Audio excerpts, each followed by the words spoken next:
On vous souhaite la bienvenue à ericlatour.com. Dans quelques instants, on vous parle du 3e anniversaire du Centre d'art de Sabrevoix qui vous offre pour l'automne une programmation assez bien remplie avec 3 séries notamment. Mais d'abord, parlons d'une psychothérapeute qui œuvre dans la région de Saint-Jean-sur-Richelieu depuis plusieurs années, notamment dans l'aide parentale. Être parent, est-ce que ça s'apprend? La réponse, c'est oui. On ne naît pas parent, comme on dit. Il n'y a pas un livre d'instruction qui vient avec tout ça. Il y a souvent des cours de préparation à toutes sortes de choses, mais peut-être pas des cours de préparation à devenir parent. Bref, on fait le tour de la question avec Francine Lavergne à l'instant.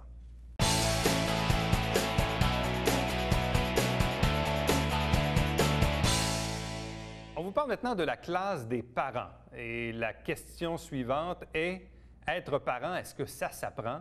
Et probablement qu'il faut répondre oui à cette question-là, mais ça prend aussi de l'aide pour y arriver. Avec nous pour en parler, Mme Francine Lavergne. Bonsoir et bienvenue. Bonsoir, M. Latour. Donc, on ne devient pas parent. C'est-à-dire qu'il faut l'apprendre. Hein? Bien, les enfants ne naissent pas avec le livret d'instruction ni le mode d'emploi. Alors, c'est en le faisant, en ayant des enfants, qu'on devient parent. Et on n'est pas préparé à ce qui nous attend en devenant parent. On ne le sait pas. On le sait, on l'apprend sur le tas, comme on dit. Alors, oui, être parent, ça s'apprend.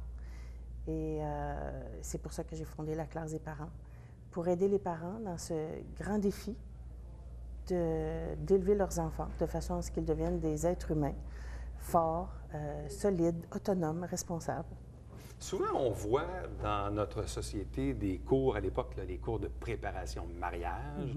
Après ça, c'est les cours avant, évidemment, pour les femmes enceintes, où on prépare un peu la maternité, tout ça. Ça dure à peu près 5-6 rencontres au CLSC. Le papa assiste à la rencontre, etc. Mais rarement, on a vu dans notre société des cours de préparation pour être parent. Et c'est dommage. Il y en a quand même plus ici, au Québec, qu'il y en a en France, où je vais animer des ateliers pour les parents 2 fois par année. Ici, on est quand même... les CLSC en donnent, les maisons de la famille donnent des ateliers pour les parents. Parce qu'en fait, c'est un très grand défi. Et la façon dont je donne ces ateliers, ce sont vraiment des ateliers qui collent à la réalité, qui sont pratico-pratiques. C'est la communication. C'est des ateliers qui apprennent comment être en relation avec mon enfant, de telle sorte que ça se passe bien, que ça ne soit pas des crises du matin au soir, puis que je me couche le soir, puis que je me dis, mon Dieu, quelle journée épouvantable, c'est bien affreux, demain, ça va être différent, puis le lendemain, on recommence encore. Parce qu'on refait toujours les mêmes choses, voyez-vous. Si on ne change rien, il n'y a rien qui va changer. Donc, moi, j'enseigne des habiletés parentales qui sont en même temps des habiletés relationnelles. Ça marche avec la belle-mère, ça marche avec la voisine, ça marche avec les conjoints-conjointes. C'est des façons de communiquer. Est-ce qu'il est vrai de dire que trop souvent, les gens vont répéter ce qu'on appelle le pattern familial? On le voit dans certains cas. Je ne sais pas si on a été élevé par des parents qui étaient un peu violents, verbalement ou même physiquement. Parfois, on va être tenté, sans trop le savoir, de répéter un peu le même modèle, au même titre que si nos parents étaient extrêmement mous, bien, ça se peut qu'à notre tour, on soit quelqu'un, finalement, qui n'a pas beaucoup de leadership auprès de nos enfants. Est-ce que c'est vrai, ça, la répétition du pattern familial? En fait, c'est plus que vrai. C'est avant d'avoir des enfants, si je n'ai pas aimé la façon dont mes parents m'ont élevé, je vais me dire, moi, je ne ferai jamais à mes enfants ce que mes parents m'ont fait. Ça, c'est la phrase classique. C'est la phrase classique. Alors, je n'ai pas encore d'enfants, j'ai des principes. Mais quand les enfants arrivent... Quand les enfants arrivent, en situation de stress, devant un conflit, devant un enfant qui fait une crise, qui ne veut pas écouter, qui est fatigué, qu'est-ce qui me vient automatiquement? La même chose qu'on m'a fait. Alors, soit je fais exactement la même chose, puis je fais comme, oh non, je viens de parler exactement comme ma mère, ce que je voulais surtout pas faire, ou je fais tout pour faire le contraire. Donc, je suis en réaction à ce que mes parents m'ont fait pour faire totalement différent, et je me plante aussi. Oui, c'est ça. En fait, ce que vous dites, c'est que dans les extrêmes, la solution n'est pas dans les extrêmes. Non, et d'en faire autre chose, et pas d'en faire pareil ou faire complètement le contraire. Parce que parfois, on voit des parents un peu dépourvus qui, sous le coup du stress, probablement, vont y aller beaucoup de chantage. Genre, si tu fais ça, tu n'auras pas ci, tu n'auras pas ci, tu n'auras pas ça. Puis parfois, c'est un peu surréaliste, là.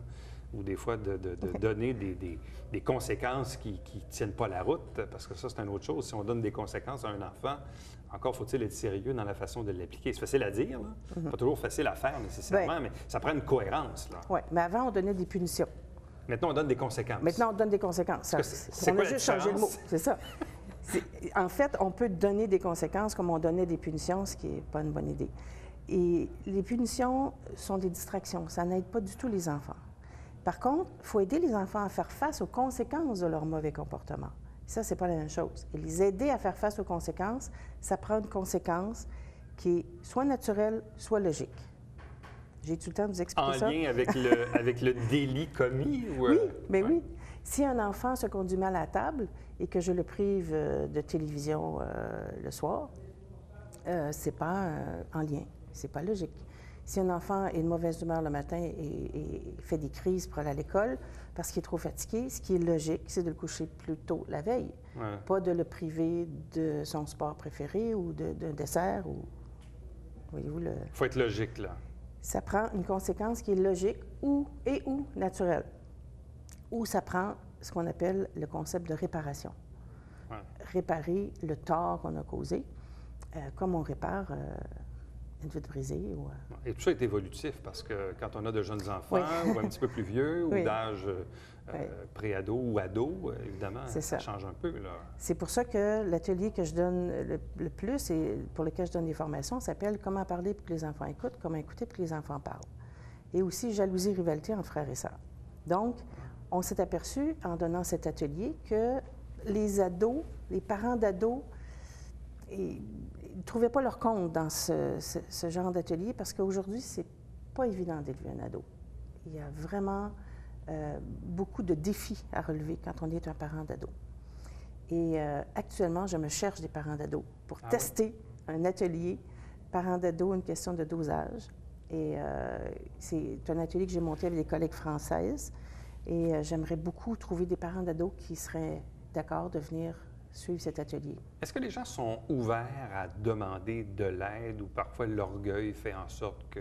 ou le temps aussi, de dire « oh, je n'ai pas le temps de ça, puis je suis pas pire qu'un autre, puis regarde, mon père était comme ça, puis regarde, j'ai pas mal tourné pour autant, bon, etc. » Donc, est-ce que les gens sont plus réceptifs aujourd'hui à demander de l'aide ou même sans demander de l'aide, d'aller chercher des compétences parentales? Les gens sont plus enclins à aller chercher de l'aide. En individuel. En groupe, c'est un peu plus difficile parce qu'en groupe, les gens s'imaginent qu'ils vont devoir... parler de leur vie privée. Parler de leur vie privée, mettre ça sur la table. Mais ce que je fais, moi, c'est une classe, c'est des ateliers. Les gens viennent apprendre des choses, qu'ils mettent en pratique chez eux pendant la semaine. Et la semaine suivante, ils viennent nous dire comment ça s'est passé. Mais il n'y a personne qui est obligé de raconter comment ça se passe chez eux. Et vous savez quoi? Ils viennent pas facilement en groupe, mais quand ils sont venus une fois, ils disent « ces cours-là devraient être obligatoires ». Pour tous les parents. C'est drôle ce que vous me dites là, parce que moi, j'ai travaillé pendant 10 ans à CKAC, et un de mes collègues s'appelait le psychiatre Pierre Mailloux. Et évidemment, Pierre est un peu drastique, mais parfois, il disait, ça m'avait frappé à l'époque, et j'étais jeune parent, il dit, ça prendrait presque un permis pour être parent. C'est drastique, il disait que ça prendrait un permis pour être parent. Mais quand on pousse ça un peu plus loin, dans la façon plus réaliste des choses, effectivement, est-ce que ça ne devrait pas être obligatoire d'aller chercher des compétences parentales? C'est-à-dire que quand on sait que monsieur ou madame tel attendent un enfant, est-ce qu'il ne devrait pas là aussi y avoir une formation peut-être pas obligatoire, parce que c'est un peu... c'est un peu drastique. C'est un peu drastique, là. C'est pas le but ici, là, d'obliger les parents. Par contre, ça pourrait être plus offert. Ça pourrait être plus publicisé, ça pourrait être plus connu, ça pourrait être offert chez les pédiatres. Les médecins, quand ils reçoivent des parents qui sont dépassés, dont les enfants sont en souffrance, pourraient parler de ça plus et offrir ces classes de parents. Qu'est-ce qui fait que vous êtes intéressé à ce sujet-là, à cette thématique-là? Probablement parce que je viens d'une grosse famille. On était 8 enfants et j'étais la plus vieille, donc je m'occupais de mes frères et sœurs. J'ai toujours beaucoup aimé animer. Et je suis arrivée à Saint-Jean il y a 30 ans et j'ai toujours travaillé dans les organismes communautaires ici à Saint-Jean, tout en étant travailleur autonome. Et j'ai beaucoup animé des ateliers pour les parents. J'ai été la personne ressource de Parents-Entraide pendant 11 ans ici à Saint-Jean. Et j'ai travaillé 18 ans en famille à cœur, donné des ateliers aux parents aussi. J'en ai vu en pratique privée. J'ai toujours beaucoup aimé travailler avec les familles parce que si je travaille avec les parents, j'aide plusieurs enfants sans jamais les voir. Alors que c'est ce que disait Guénotte d'ailleurs, il disait ça ne donne rien de voir les enfants en thérapie. Outillons les parents et en même temps, on va aider les enfants. Donc, c'est ma devise, outillons les parents pour aider les enfants. La classe des parents a remporté le prix Coup de cœur lors de la finale locale du concours québécois en entrepreneuriat en 2012. Oui. Wow! Et je venais de commencer. J'ai fondé la classe des parents en 2011 et parce que j'avais perdu mon emploi, puis je me disais, bon, j'ai envie de travailler encore. Qu'est-ce que je sais faire le mieux? C'est animer des ateliers de parents. Donc, je fonde la classe des parents. Et j'ai présenté mon projet qui a été accepté. Je l'ai présenté à ce concours. C'est le CLD qui m'a poussé d'ailleurs à le présenter. Et j'ai eu c'était le coup de cœur. J'étais bien contente de ça. Bon, et là, tantôt, vous avez dit en entrevue, donc, occasionnellement, vous allez en France aussi pour des ateliers? 2 fois par année, depuis 2008. Oui, je vais donner... Et d'où viennent ces invitations-là? D'un organisme en France, à Paris, l'Atelier des parents, qui m'a invité pour donner des formations, pour qu'il y ait plus d'animateurs pour les ateliers, comme en parler, pour que les enfants écoutent, et jalousie, rivalité entre frères et sœurs. Et à un moment donné, ils m'ont demandé, est-ce que tu ne pourrais pas nous donner un atelier qui est dans la même idée, mais pas exactement pareil. Et j'ai pondu un atelier qui s'appelle « Découvrez le parent qui est en vous », qui dit justement, pour tous les parents qui se sont dit un jour, jamais je ferai à mes enfants ce que mes parents m'ont fait. Donc, qu'est-ce que j'ai eu comme influence? Qu'est-ce que je passe à mes enfants sans le savoir? Qu'est-ce que je veux garder de ce que j'ai appris? Qu'est-ce que je veux changer? Alors, c'est un atelier sur 2 jours. Ensuite, j'en fais pour les parents, pour les couples. Je m'amuse. Vous trouvez ça amusant? Ah oui, moi, je m'amuse. J'ai beaucoup de plaisir. Donc, si on peut évidemment mettre le plaisir et l'efficacité à tout ça, parce que donc, si vous désirez obtenir de l'information, www.laclassedesparents.com. Oui. Donc, madame est établie dans la région ici. Donc, si vous êtes sur le point d'être parent, ou même si vous l'êtes déjà, il n'est pas trop tard. Hein? Il n'est pas trop tard. Non. Il n'est jamais trop tard. Il n'est jamais trop tard. Donc, pour aller chercher un peu de capacité et de connaissances parentales. Merci beaucoup. Ça m'a fait plaisir. Bonne chance à vous. Merci à vous.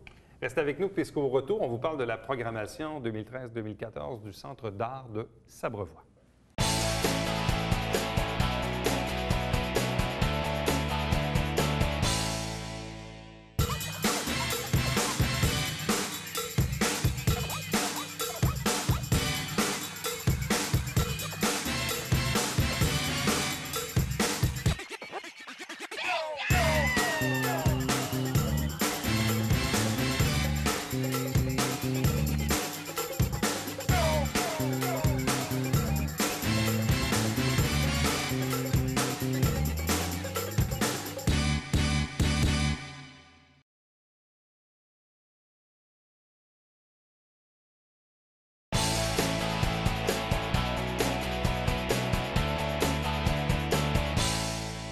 Parlons maintenant de la programmation 2013-2014 au Centre d'art de Sabrevois. 2 invités pour en parler. D'abord, Annie Ducharme, bonsoir. Bonsoir. De même que Maryse Chouanière, bonsoir et bienvenue. Bonsoir. Le centre existe depuis combien de temps maintenant? Nous débutons notre 3e année, 5e saison. On est pas mal contents d'être encore là. Oui. Et je présume que de saison en saison, on essaie de se renouveler, de s'améliorer, d'ajouter des trucs. Bref, la saison 2013-2014 sera caractérisée de quelle façon? Caractérisée de quelle façon? En fait, on continue. Moi, je dirais que c'est une continuité avec les mêmes séries. On a toujours, pour que les gens se retrouvent, la série Relève et découverte, le premier vendredi du mois, la série Classique et brioche, le deuxième dimanche et jazz le 3e samedi. Ça revient, mais c'est sûr que ce sont tous de nouveaux artistes. Oui. Et puis, en fait, ça continue toujours dans une très, très grande qualité puis un grand bonheur parce que de plus en plus, c'est les artistes qui nous appellent pour venir. En plus, ça c'est bon signe, ça, dans ce temps-là. Oui. Oui. Donc, la distance ne semble pas être un frein pour au les artistes, développement. non. Non, hein? Non, pas du tout. Et même pour les visiteurs? Bien, les visiteurs, on a quand même des gens pas mal de l'extérieur. Il y a des gens de Chambly, les villes autour, là. Montréal même, on a des gens de Montréal. Venez en Québec, il y a quand même des gens qui ont des chalets, donc qui viennent, peuvent venir voir les spectacles. Puis de plus en plus de gens, là. On n'a pas, comme au début, là, des fois 4-5 personnes, là, ça n'arrive plus.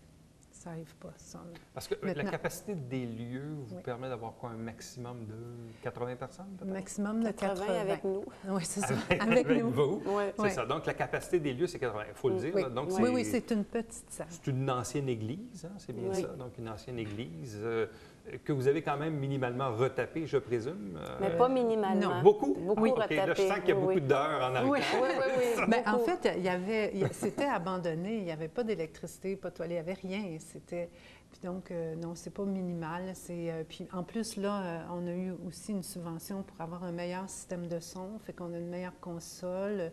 On vise, en fait, de devenir un studio d'enregistrement, là, ça prend de plus en plus d'ampleur. Puis depuis qu'il y a le Centre d'art à Sabrevois, il y a aussi la table champêtre qui a ouvert juste en face, qui s'appelle En 1851. Le quai Ryan a été rénové.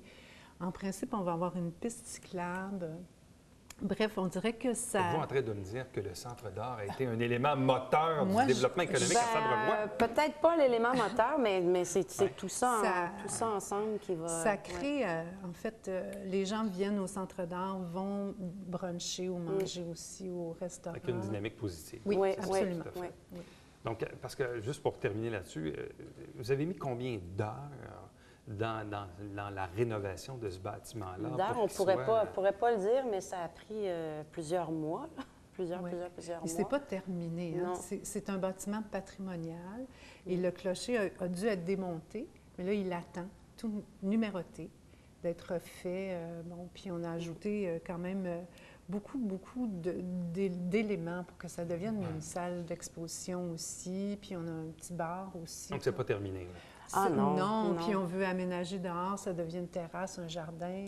On va même avoir une petite place pour les artistes à l'extérieur pour qu'ils aient un endroit dans leur pause. Vous êtes combien au sein du comité organisateur ou encore de membres? Bref, vous êtes combien de personnes à rôder autour du centre?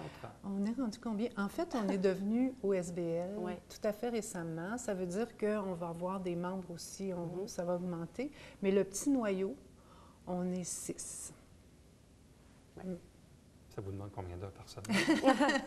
Quand on fait la programmation, beaucoup. Annie ça. et moi, beaucoup d'heures, mais il y a tellement de choses. Oui, on le fait parce qu'on aime ça, parce que... En fait, nous, on se dit tout le temps, on se paye des beaux shows. C'est ça. C'est pas loin de chez nous. C'est ça.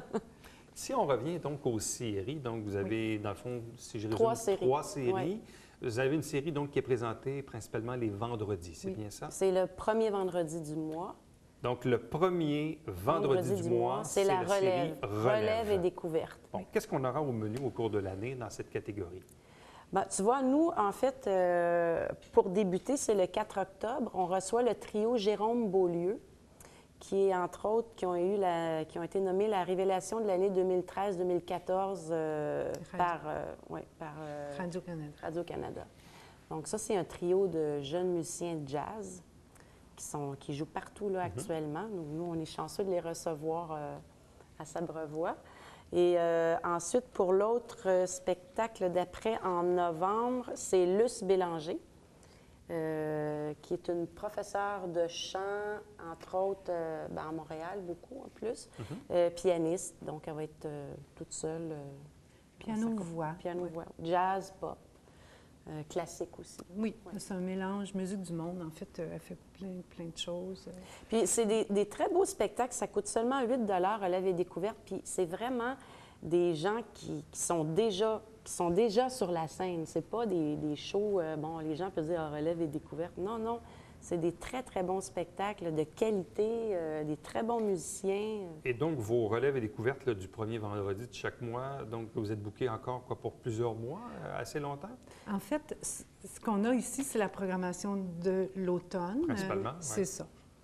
Mais pour l'hiver, c'est presque plein aussi. Ah, On oui, est déjà? rendu OK, OK. même à l'automne 2015. Oh là là, OK, Oui, vous êtes notre d'avance, programmation, là. elle est déjà complétée pour l'hiver Ça, aussi. c'est bon signe, ça. Oui. Oui, oui, oui, Oui. oui. Puis on a encore des listes très Oui, longues. on a Ouais. des listes d'attente. Des listes d'attente. Ouais. L'autre série, donc, qui, elle, est présentée quoi, les samedis? Les dimanches, dimanches, c'est pardon? le deuxième dimanche du mois. Donc, le deuxième dimanche de chaque mois, qu'est-ce Oui. que Ouais. c'est? C'est le matin. Classique et brioche. On offre une petite brioche. Les gens arrivent Une vers ou deux. 10 heures, une ou deux. Oui, c'est ça. Elles sont toutes fraîches, là. Et puis... C'est Annie qui les a faites. Hein? Ouais. Des fois, non, c'est pas vrai. Mais les gens arrivent vers 10h30, puis le concert commence à 11h. C'est soit classique, soit des contes. Le premier qu'on a le 13 octobre, c'est Barbeau, c'est de la musique traditionnelle. C'est 3 jeunes musiciens, aussi guitare, violon, piano. Ça bouge. Un dimanche matin, là, c'est classique et brioche. Puis ensuite, on peut traverser encore au restaurant en face. Et puis un rabais si on a notre billet, bon, tout ça. Et le spectacle de novembre, c'est Brassens, avec Thomas Oxen à la voix, à la guitare, André Lahaye, voix violoncelle, et Mario Rodrigue à la voix et à la guitare aussi. Évidemment, ils ne font que du Brassens et s'amusent beaucoup. Mais ça, c'est vraiment un petit bonheur du dimanche matin. Puis on a un spécial pour décembre, en fait, pour le classique et brioche. Oui. Parce qu'on reçoit, en tout cas, le Big Band de l'Université de Montréal, sous la direction de Ron DeLauro, qui est un trompettiste très... Ils sont combien? Ils sont dans la 20, il y en a, je pense, 24 ou 25 musiciens. Oui, oui. Ça, ça va être vraiment à voir. Il n'y a pas beaucoup de billets, je dis, puis ça va partir vite. C'est un hommage à Duke Ellington. Puis comme je disais, c'est sous la direction de Ron DeLauro, qui est un trompettiste très connu là, de la scène canadienne. Donc, ça, c'est à ne pas manquer aussi. En fait, ça se trouve à être En fait, c'est le 8 décembre. le 8 décembre. Le 8 décembre. C'est ça. Oui. Donc là, on a parlé de relève et découverte, de classique et brioche, le deuxième dimanche de chaque mois. Et il y a une troisième série aussi? Jazz. C'est Jazz. le jazz, Jazz. le Présenté samedi le soir. samedi Le soir. troisième samedi du mois. Donc, le troisième samedi du mois, c'est le jazz. Et qu'est-ce Oui. qu'on a cet automne? On va débuter avec le Dixie Band, donc de la musique New Orleans. Je pense qu'ils sont 2, 4, Ils sont 6 six. musiciens. C'est des musiciens très cuivres. connus, oui. Oui, des cuivres, la voix. C'est vraiment très joyeux comme musique, donc la musique Nouvelle-Orléans. Encore là, on est super chanceux. On est bien plugués, en fait. Hein? Parce que 6 musiciens comme ça, une soirée jazz, Mathieu Bélanger à la clarinette, Aaron Doyle à la trompette. C'est des gars qui jouent depuis des années. Jean Sabourin au sousaphone. Donc ça, c'est le premier samedi, le 19 octobre. Puis ensuite, au mois de novembre, on est pas mal contente aussi. On reçoit les Malcommodes, qui est un trio composé de Félix Tossy au piano, Pierre Tanguay aux percussions, puis Daniel Lessard à la contrebasse. Ces noms-là, les gens qui connaissent le jazz vont dire « Wow, ouais, on est bien. » Et au mois de décembre, est-ce qu'on le sait déjà aussi? En fait, en décembre, il y a le Big Band, mais on a aussi des concerts de Noël, hein, parce qu'il y a, c'est ça, il y a un marché de Noël aussi maintenant au Centre d'art de Sabrevoix, et il y a des écoles de chant, de musique qui louent la salle pour faire leurs concerts de Noël. Et on a aussi notre chorale du clocher Nous avons une chorale. qui continue. On est comme 16-17 maintenant, et puis on fait aussi notre concert de Noël. On va chanter aussi ailleurs de plus en plus. Parce que... C'est une chorale parents-enfants aussi. Là. Il y a des enfants là. Et le Centre d'art fait aussi office de salle d'exposition. Oui, oui, absolument. oui. La première exposition, mais en fait, ça ouvre. On commence notre saison la semaine prochaine. En fin de semaine. Oui, oui, en c'est fin de ça. semaine, c'est bientôt, c'est vrai, avec les Journées de la culture. La première exposition, c'est des artistes haïtiens qui habitent en Haïti. Hein, mais les œuvres vont être exposées au Centre d'art, vendues, et les sous vont être envoyés en Haïti pour une école. C'est très intéressant parce que les œuvres, elles sont créées avec des vieux barils recyclés. Puis, il va y avoir une exposition de photos qui va montrer aussi comment les artistes travaillent. C'est vraiment, je pense qu'ils ont un marteau puis un clou pour faire ça. Là, donc. Troisième année du Centre d'art de Sabrevoix, 5e saison, programmation automnale, donc bien remplie. J'ai ici le petit dépliant. Et pour obtenir, dans le fond, tous les renseignements, vous avez vu l'adresse en bas de page, donc maculture.ca. doit avoir un onglet Sabrevoix, je présume, pour s'y rendre. Oui, c'est Oui, ça. oui, oui. Et ce qu'on veut dire, c'est que samedi à 2 h, il y a un encan d'œuvres d'art. C'est la première fois qu'on essaie ça. On a trop d'artistes qui veulent venir. Alors, on a une crieuse d'encan. Et puis, on vend Non, une vraie. Elle est une vraie. Une jeune femme qui étudie là-dedans. Je ne savais même pas que ça existait. Alors, avec quand même des grands... Oui, il va y avoir, entre autres, on pourrait le dire, il y a Marie Claproude, Claire Bienvenue. Donc, si les gens veulent participer, avoir des œuvres... Samedi à 2 h. À 14 h. À vous deux et à votre équipe. Donc, bonne saison 2013 et même 2014. On vous invite à venir faire un tour. Tout à fait. Merci. Merci. Merci. Restez avec nous au retour, le Bavière quotidien.